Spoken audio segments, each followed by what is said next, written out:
सभी किसान भाइयों का कृषि केसरी यूट्यूब चैनल पर स्वागत है। जिन किसान भाइयों को खाद की किल्लत झेलनी पड़ रही थी उन किसानों के लिए राहत की खबर है।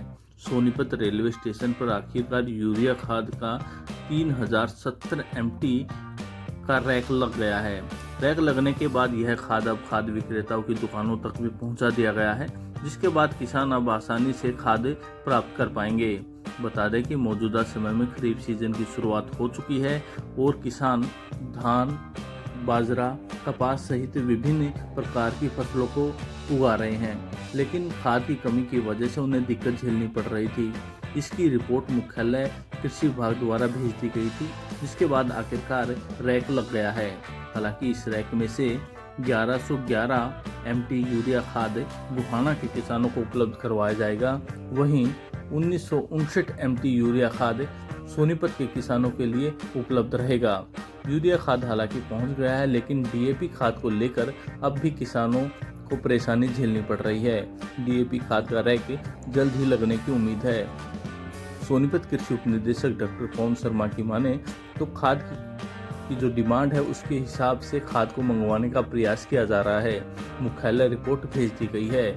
सोनीपत जिले में मौजूदा समय में लगभग 1,50,000 हेक्टेयर भूमि में खेती की जा रही है।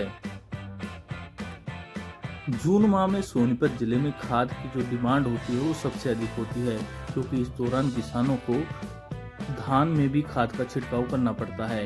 मौजूदा सीजन में सोनीपत कृषि विभाग द्वारा लगभग 85,000 हेक्टेयर भूमि में धान की रोपाई व बिजाई का लक्ष्य रखा गया है।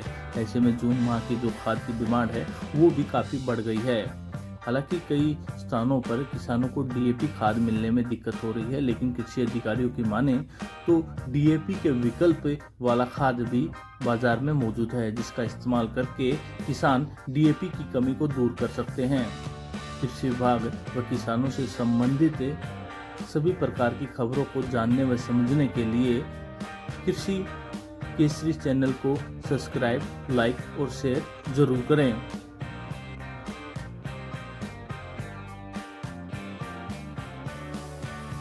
दिन की शुरुआत हो चुकी है और किसानों को DAP मिलने में थोड़ी सी समस्या आ रही है।